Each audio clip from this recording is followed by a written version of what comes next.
Dios les bendiga, hermanos. Buenas noches. Gracias a Dios. Saludamos a nuestros hermanos ahí en la transmisión también. Dios les guarde. Vamos a abrir nuestra Biblia, hermanos, ahí en Isaías capítulo 53.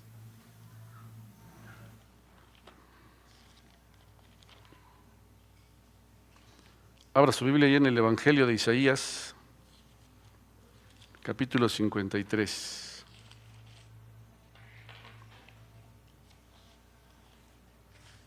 Oremos. Muchas gracias, amado Señor y Salvador. Gracias por este tiempo en el que hemos cantado, Señor, a tu nombre. Te hemos glorificado. Gracias ahora porque consideraremos tu palabra, rogando tu Espíritu Santo sea quien nos guíe, nos enseñe, nos ayude y siga provocándonos, Señor, para caminar en tu perfecta voluntad y honrarte de esta manera. Estamos en tus preciosas manos, Señor, en el nombre de Jesús. Amén.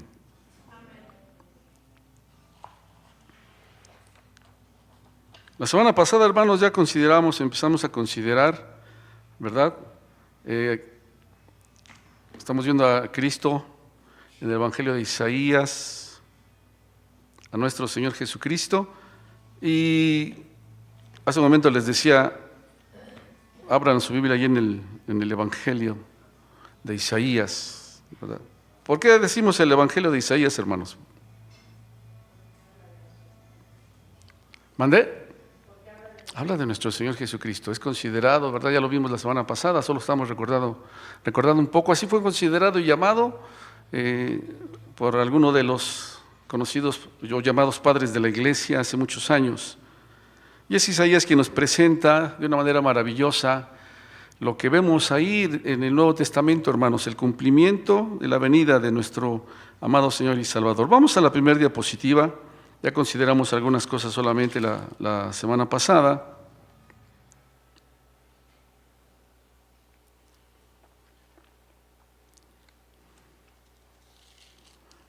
Y hoy vamos a hablar un poquito acerca de los sufrimientos del Mesías, Isaías 53. ¿Se acuerdan que mencionábamos que hay otra interpretación del capítulo 53 de Isaías, de acuerdo al pueblo judío? ¿Qué piensa el pueblo judío de Isaías 53? ¿De quién está hablando? De Israel, ellos mismos, ¿verdad? Ellos dicen que el siervo sufriente, pues son ellos, es la nación. Por todo lo que ellos a través de la historia pasaron, que está haciendo referencia a ellos. Bueno, algo que estamos nosotros mirando es el cumplimiento de aquel que estaba preparado por nuestro Dios para nuestra salvación, y que cuando vemos el Nuevo Testamento, los Evangelios, vemos de una manera tan maravillosa y tan detallada, ¿verdad?, cómo se cumple lo que el Antiguo Testamento habla acerca del Mesías, los sufrimientos del Mesías.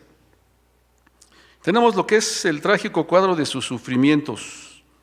Dice Isaías 53, se lo tiene ahí. ¿Quién ha creído a nuestro anuncio? ¿Sobre quién se ha manifestado el brazo del Señor? Subirá cual renuevo delante de él, y como raíz de tierra seca. No hay parecer en él ni hermosura. Le veremos, mas inatractivo, ¿para qué le deseemos? Hermanos, tenemos entonces su humilde nacimiento. Dice Isaías, subirá cual renuevo. Algo que marcó su inicio es la humillación, hermanos. Subirá cual renuevo delante de él.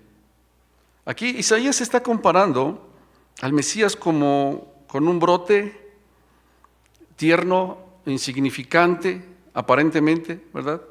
No nació en la realeza, no nació en un lugar esplendoroso. Su origen fue humilde y totalmente dependiente de Dios. Totalmente dependiente de Dios. Nació habiéndose despojado de su gloria, y algunos dicen, es el niño Dios. Se despojó de absolutamente todo. Subirá cual renuevo delante de él. Nació de una joven, una virgen. No hubo honra humana cuando él nació. Esto lo conocemos y lo sabemos, sobre todo Cuando es el mes de diciembre nos acordamos de todo esto, ¿verdad?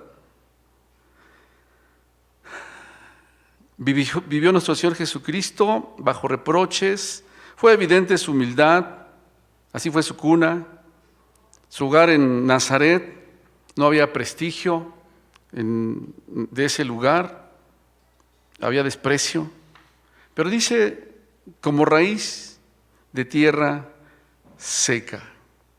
Es decir, las condiciones no eran nada favorables cuando nuestro Señor Jesucristo nació. Había un ambiente hostil, estéril, falto de vida.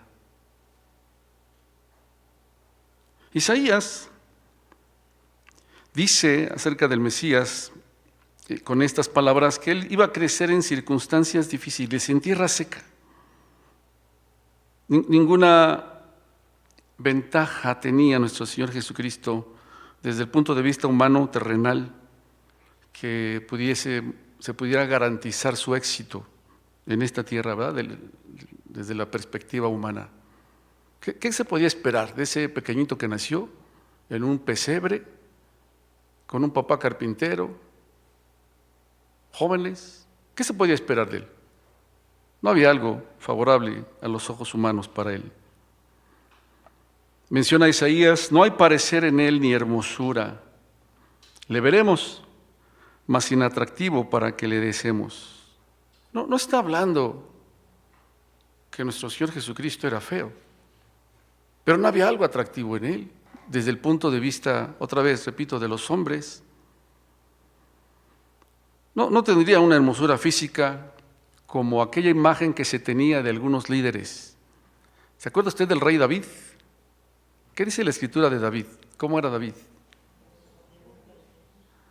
Era hermoso, dice, rubio, unos ojazos, hermanos, que así era David. Y Saúl era un hombre grande, alto, sobrepasaba de hombros arriba a todos los de la nación.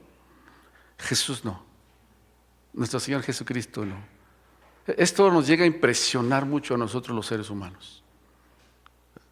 Mencionando a Saúl, el mismo profeta se impresionó cuando es desechado Saúl y va a la casa de Isaí, y eso ya lo hemos estudiado, y mira qué pasa el hermano de Isaí y ve a aquel hombre grande parecido a Saúl, dijo, este es el ungido de Dios. Y Dios le dijo, no, yo lo desecho.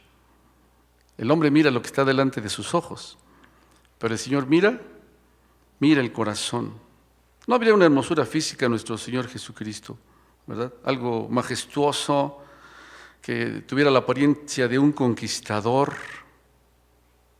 Obviamente esta apariencia física pues no encajaba en el estereotipo de aquella época como un líder importante. Pues no se le veían muchas posibilidades.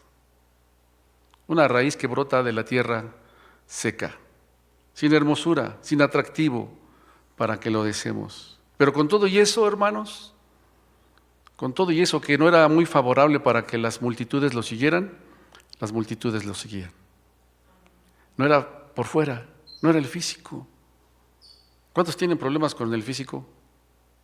No hablo de ningún maestro de física, ¿eh? ¿Qué problema a veces llegamos a tener con el aspecto físico? Tan así que se ha llegado a hacer del físico un dios. Una cosa es cuidar, una cosa es la salud y otra cosa es otra cosa, ¿no? Algunos tienen problema porque se sienten soñados o un sueño, ¿no? Y otros todo lo contrario, se sienten pesadillas. No había algo que impresionara físicamente a nuestro Señor, de nuestro Señor Jesucristo, pero las multitudes lo seguían. Las multitudes lo seguían, ¿verdad? Como una raíz de tierra seca. Así es que su inicio fue humilde, hermanos, fue humilde. Vamos a la siguiente diapositiva, a la siguiente imagen. Su rechazo por su propio pueblo. Por eso hablamos del cuadro de sus sufrimientos. Su mismo pueblo lo rechazó. Dice el versículo 3, despreciado y desechado entre los hombres. varón de dolores, experimentado en quebranto, y como que escondimos de él el rostro, fue menospreciado y no lo estimamos. El apóstol Juan escribe ahí en el Evangelio, capítulo 1, versículo 11, lo tenemos ahí. A lo suyo vino, ¿y qué pasó? Y los suyos no le recibieron. Y todo esto nos lleva a considerar, ¿qué había en él? No estaban ellos esperando a alguien así como nuestro Señor Jesucristo. No lo recibieron. Vino a lo suyo, pero los suyos lo rechazaron. Esto fue algo que provocó mucho el corazón, sin duda alguna, de nuestro Señor. Un pueblo amado, al cual Él viene y es rechazado. ¿Qué encontró en su pueblo cuando Él viene? Incredulidad. Incredulidad. No podían apreciar lo que el Señor venía a hacer. Recordamos que al final de su ministerio, cuando Él llega a Jerusalén, lo que conocemos aquel día de la entrada triunfal a Jerusalén, Él llora al ver la ciudad y Él dice: Jerusalén, Jerusalén, ¿cuántas veces quise juntarte como la gallina junta a sus polluelos debajo de sus alas y no quisiste? Por cuanto no conociste el tiempo de tu visitación. Y sigue hablando nuestro Señor Jesucristo, algo doloroso para Él. Su pueblo lo despreció, su pueblo lo rechazó con esa incredulidad. Es el apóstol Pablo, hermanos, quien escribe ahí en los Filipenses, en la epístola a los Filipenses, que nuestro Señor Jesucristo vino a esta tierra haciéndose semejante a los hombres, se despojó a sí mismo, hecho semejante a los hombres, se humilló, se hizo como nosotros, semejante a cada uno de nosotros, hermanos. No llegó al palacio, no se movió ni llegó en medio de todo aquel grupo religioso de renombre de los principales.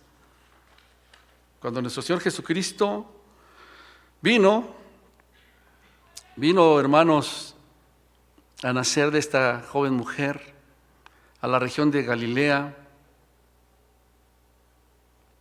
tomó forma humana, pero algo que es toda una bendición es que se identificó con nosotros en nuestras debilidades. ¿Alguien quiere leer Hebreos 4:15?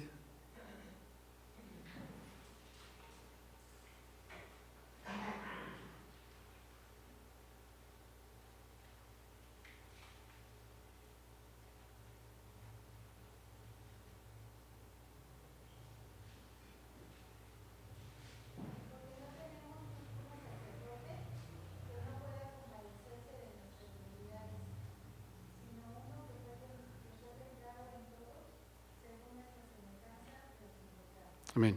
Porque no tenemos un sumo sacerdote que no pueda compadecerse de nosotros en nuestras debilidades. La humillación más grande que Él enfrentó fue ser como nosotros. Así, se despojó y se hizo como uno de nosotros. Y el pueblo lo rechazó. Pero hermanos, Él pudo ahora, ¿verdad?, saber experimentar lo que nosotros experimentamos y nos da una enseñanza a cada uno de nosotros. Si alguien conoce y sabe lo que yo siento y experimento, es mi sumo sacerdote, nuestro Señor Jesucristo, ¿verdad? De tal manera que Él puede compadecerse de nosotros en esas debilidades. Y damos gracias a Dios por eso. No había características superficiales, hermanos, que provocaran algo a las multitudes. Nuestro Señor fue pasado por alto por su propio pueblo, despreciado como una raíz de tierra seca. Cuando Él inicia su ministerio y compartía, los que lo escuchaban expresaban y decían: pues no es el hijo del carpintero. ¿Recuerdan eso? Solo era el hijo del carpintero para ellos, despreciado y desechado entre los hombres.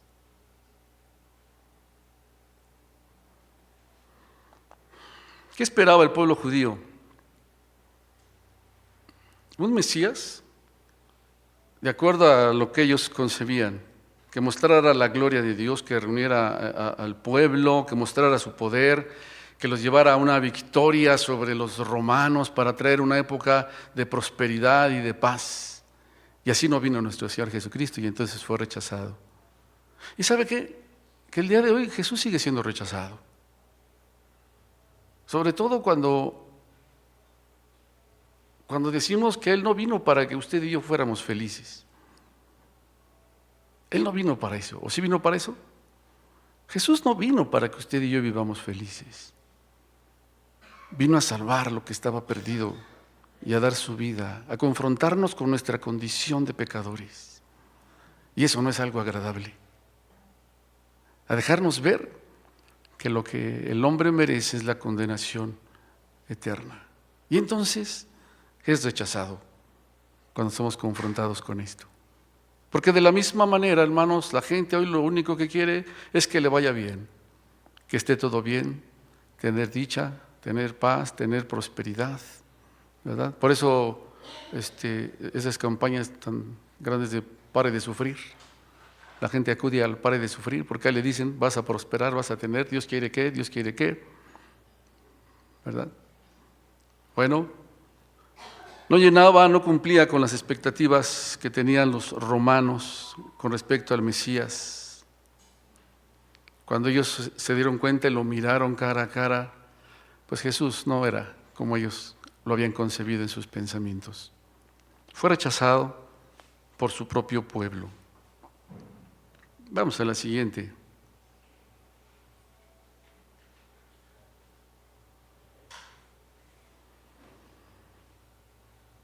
Privaciones, tristezas de su vida terrenal. Bueno, nuestro Señor Jesucristo trabajó para sostenerse y para sostener a su familia. ¿De qué trabajaba su papá? Carpintero. La Escritura nos enseña que nuestro Señor Jesucristo estuvo sujeto a sus padres. Y estuvo ahí nuestro Señor Jesucristo. Un carpintero.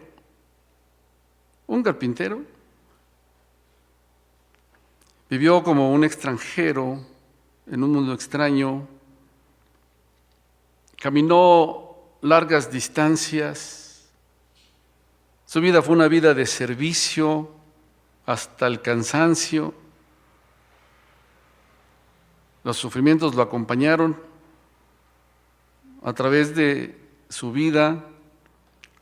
Aun cuando sus discípulos lo dejaron, nuestro Señor Jesucristo perseveró y no lo detuvo, lo que hoy nosotros vemos como algo triste. Él perseveró, Él siguió. ¿Cuántos quisieran tener una vida así como la de nuestro Señor Jesucristo en esta tierra? Levante su mano. Pastor Jesús, Dios no está peleado con la prosperidad. Claro que no. Claro que no. Y hay una enseñanza maravillosa ahí en la palabra de Dios. Pero mi pregunta es, ¿cuántos quisieran tener una vida así como la de nuestro Señor Jesucristo? Hay un carpintero. Caminó largas distancias, una vida de servicio. Hoy el ser humano quiere ser servido. Y aún los cristianos, ser servidos, no servir, sino ser servidos. Nos preocupamos tanto por nosotros, para que nos vaya mejor en esta vida, para que nos vaya mejor en esta tierra, y hacemos.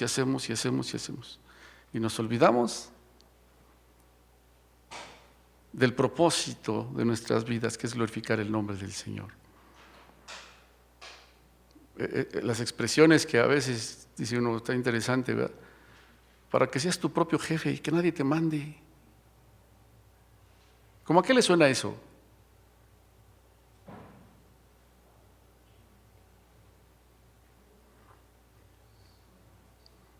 ¿Cuántos jóvenes de nuestra iglesia hoy quieren servir?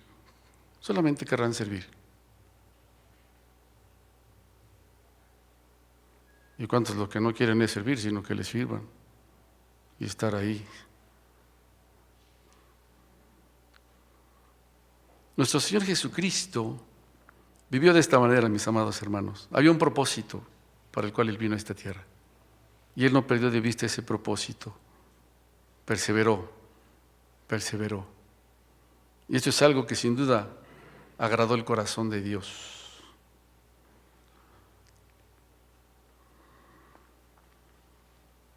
Vamos a la siguiente diapositiva, por favor.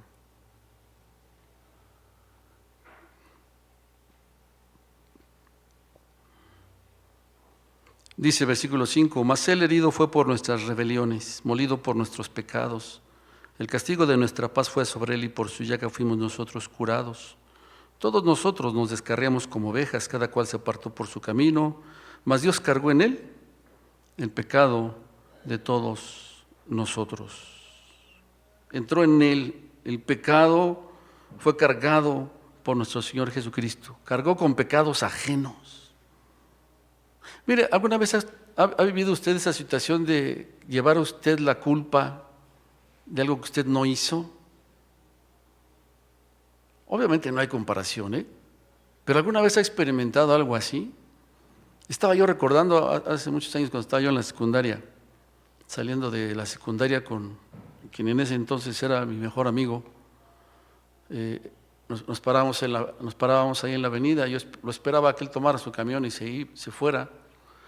Y pasó uno de los maestros y entonces le grita a mi compañero el maestro con toda una falta de respeto lo que le gritó y se agacha ahí atrás de un carro y pues yo me quedo parado y volteó el maestro y al que vio y nada más hizo así el maestro. Al otro día, al llegar ahí a la escuela, pues me mandaron a llamar, ¿verdad?, de la dirección. Y entonces yo simplemente dije, yo no fui. A ti te vio el maestro, okay, pero yo no fui. Entonces, ¿quién fue? Y bueno, pues no dije quién había sido, ¿verdad? Y bueno, al que castigaron. Y después hablando con el maestro me dijo, yo sé que tú no fuiste, pero dime quién fue. Ay. Bueno, en ese tiempo era así, ¿verdad? No eché de cabeza a mi amigo, pero el castigo me tocó a mí. El castigo me tocó a mí. Mandaron a llamar a mi mamá en ese entonces y bueno, tenía que enfrentar ahí el castigo, ¿verdad? Nuestro Señor Jesucristo, hermanos, cargó con el pecado ajeno de toda la humanidad. Él no sufrió por sus propias faltas, soportó el castigo físico, emocional, espiritual, que el ser humano debía sufrir a causa de su desobediencia. Él lo enfrentó. Sí, todo lo que usted y yo merecíamos, lo vivió nuestro Señor Jesucristo. Yo les decía hace tiempo de aquel varón que vino una ocasión a platicar, ¿verdad?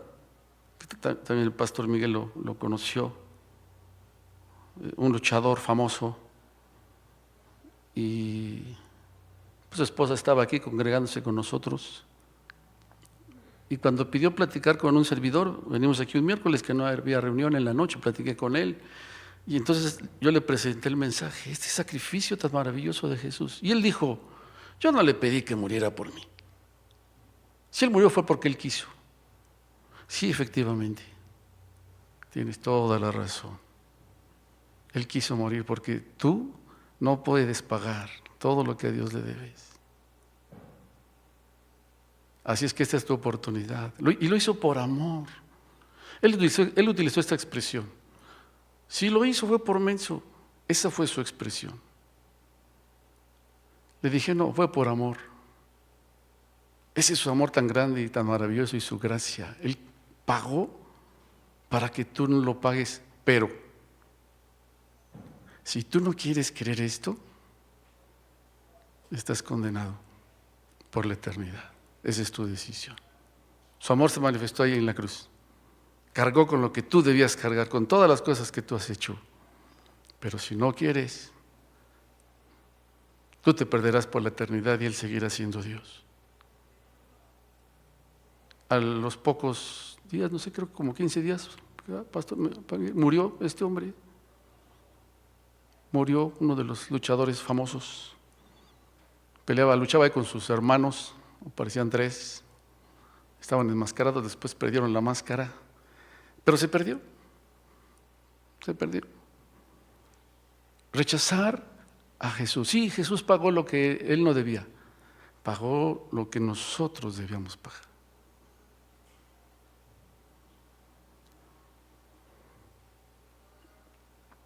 Soportó entonces, hermanos, el castigo físico, emocional, espiritual que le correspondía a la humanidad por causa de la desobediencia. He aquí el Cordero de Dios que quita el pecado del mundo, dijo Juan cuando llegó nuestro Señor Jesucristo, a donde Juan estaba bautizando. Ahí está el Cordero de Dios, aquel que va a ser sacrificado, que va a ser partido, va a ser inmolado.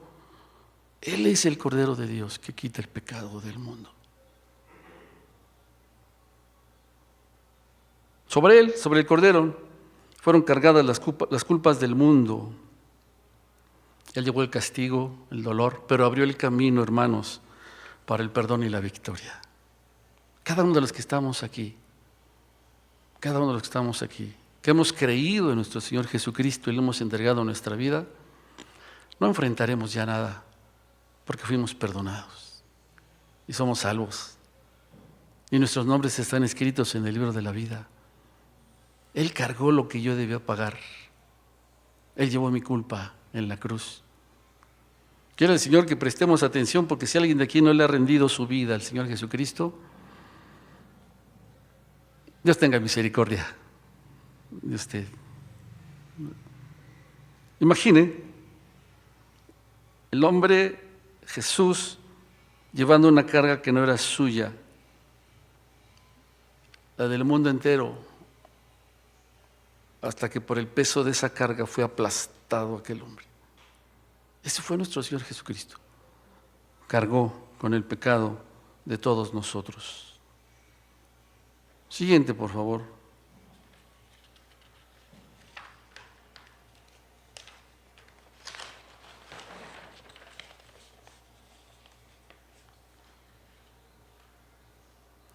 Dice Isaías 53:9. Se dispuso con los impíos su sepultura, mas con los ricos fue en su muerte, aunque nunca hizo maldad, ni hubo engaño en su boca. Hermanos, la muerte de nuestro Señor Jesucristo fue más terrible que la muerte común. Él se entregó voluntariamente para este sacrificio. Un día escuchaba a alguien que dijo, bueno, es que yo creo que el que padeció más fue Job.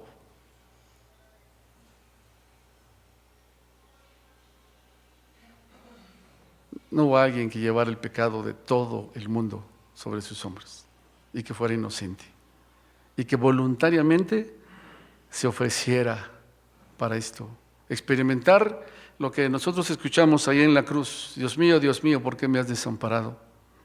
¿Verdad?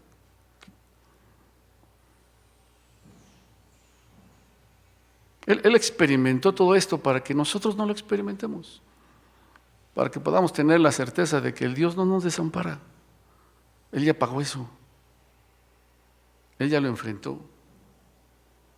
Nuestro Señor Jesucristo es el siervo sufriente, no es la nación de Israel, es nuestro Señor Jesucristo. Él vivió una vida justa, una vida perfecta. Lo que dice Isaías, después Pedro en sus cartas lo escribe, y dice exactamente lo mismo, que no se halló engaño en su boca, que nunca hizo maldad nuestro Señor Jesucristo. Y Pedro simplemente ratifica, hermanos, da la confirmación de lo que Isaías está hablando acerca de nuestro Señor Jesucristo. No cometió ningún pecado, no promovió la violencia, siempre habló con la verdad, siempre. Una vida perfecta, la de nuestro Señor Jesucristo.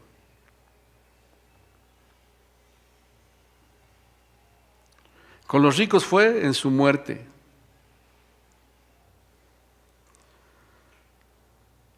Dice el versículo 12 de Isaías 53. Acuérdense que solamente estamos viendo algunos aspectos porque vamos a entrar después al capítulo 55.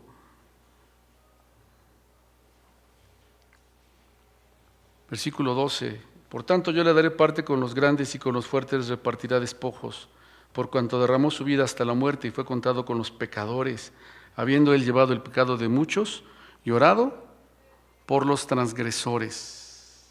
Con los ricos fue en su muerte. Su sepultura, hermanos, honra el cumplimiento profético, aún en medio del rechazo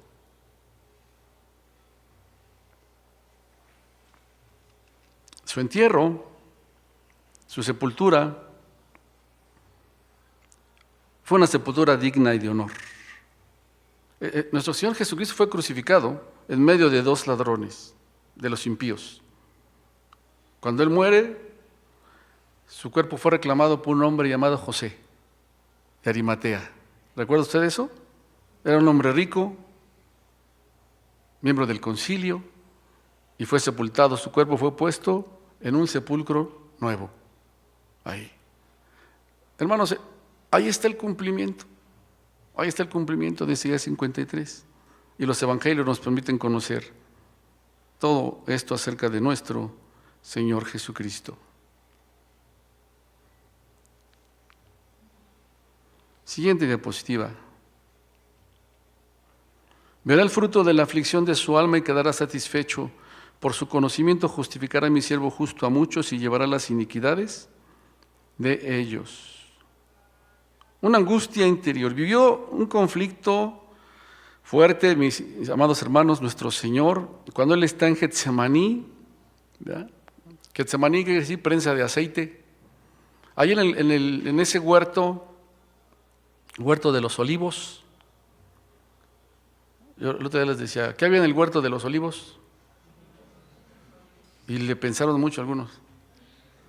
¿Qué había en el huerto de los olivos? ¿Mandé? ¿Olivos, hermano? ¿Estás seguro? Olivos. ¿Cuál es el fruto de los olivos? No voy a decir las olivas. ¿Cuál? Las aceitunas, los olivos. ¿A quién cuántos les gustan las aceitunas?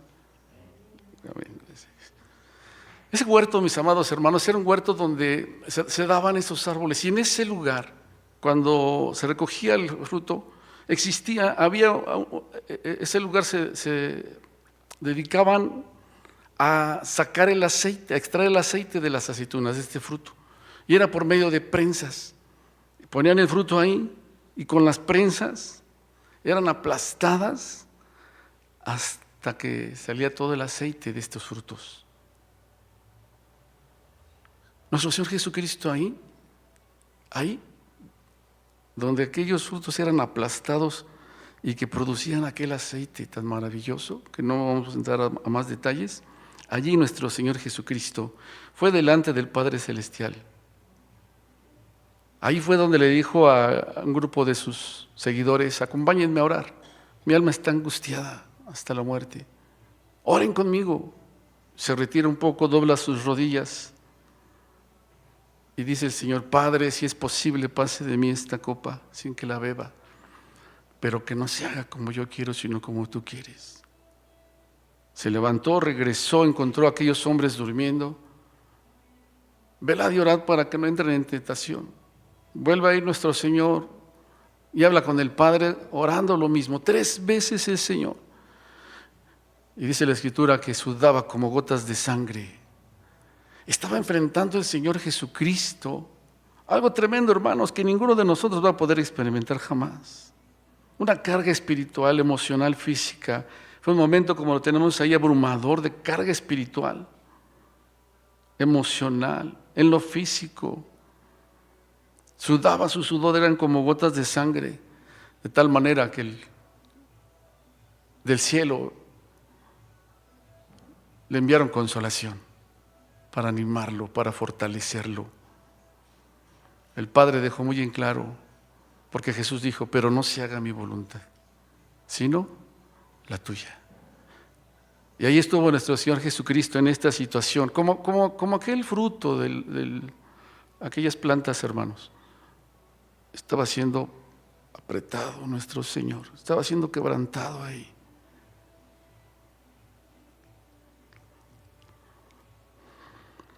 En su último pensamiento, buscó salvar a otros, pero que no se haga mi voluntad, sino la tuya. Y la voluntad del Padre era, sí, hay que ir a la cruz, sí tienes que beber esta copa. Y Jesús dijo, adelante. ¿Saben quién estaba pensando el Señor Jesús? ¿En quién? En usted, en mí, de manera personal, en mí. Él estaba pensando en mí cuando dijo, sí, Padre, que se haga tu voluntad y no la mía. Busco salvar a otros. Y se rinde, hermanos, a ese plan maravilloso de salvación. Recuérdelo, estando en la condición de hombre. Por eso dice Pablo en Filipenses, se humilló a sí mismo. Y es entonces, mis queridos hermanos, que por eso podemos nosotros mirar lo que Isaías 53 nos dice, los sufrimientos del Mesías. Y si el Señor permite, hermanos, la próxima semana seguiremos considerando algunos aspectos más para que en 15 días, si Dios no dispone otra cosa, concluyamos con el capítulo 55 de Isaías, los versículos que ya leímos la semana pasada. Amén. Gracias a Dios que usted y yo ya abrimos nuestro corazón a Él, que no hemos rechazado a nuestro Señor Jesucristo y que hoy necesitamos tomar ejemplo del Señor y decirle a nuestro amado Dios que no se haga mi voluntad, sino que se haga la tuya. Quiere el Señor, hermanos, que podamos hacerlo y vivir de esta manera. Póngase de pie, vamos a orar.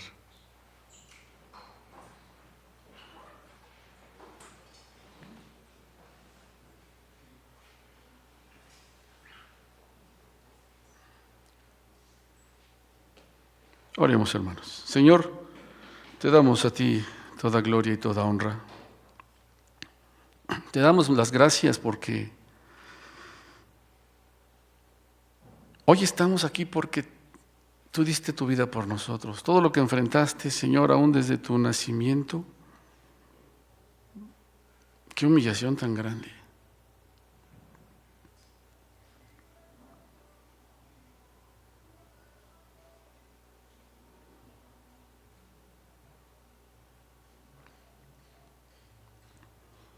Pero qué amor tan grande, Señor. Por eso Juan escribe, de tal manera amó Dios al mundo, que ha dado a su Hijo unigénito, para que todo aquel que en Él cree no se pierda, mas tenga vida eterna. Tu amor es tan grande, tu gracia, Señor. No había algo de nosotros que nosotros pudiéramos hacer para alcanzar salvación. Y todo lo que vivió nuestro Salvador y enfrentó, nos libró de enfrentar la condenación y la muerte eterna. Muchas gracias, muchas gracias. Ayúdanos para poder guardar en nuestros corazones esta verdad. Ayúdanos para que esto sea una provocación a cada uno de nosotros y tomar ejemplo de nuestro amado Salvador y poder decirte, Padre, que se haga tu voluntad, rendidos a ti, en plena confianza.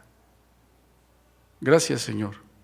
Si alguien, aún, Señor, no ha rendido su vida a ti,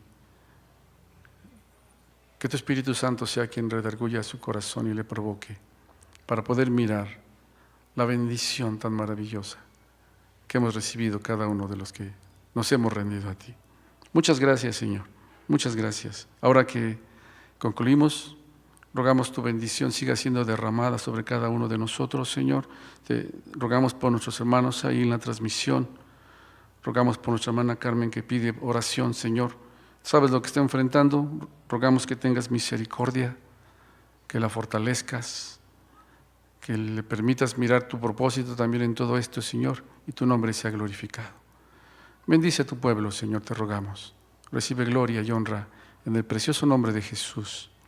Amén. Dios les guarde, hermanos.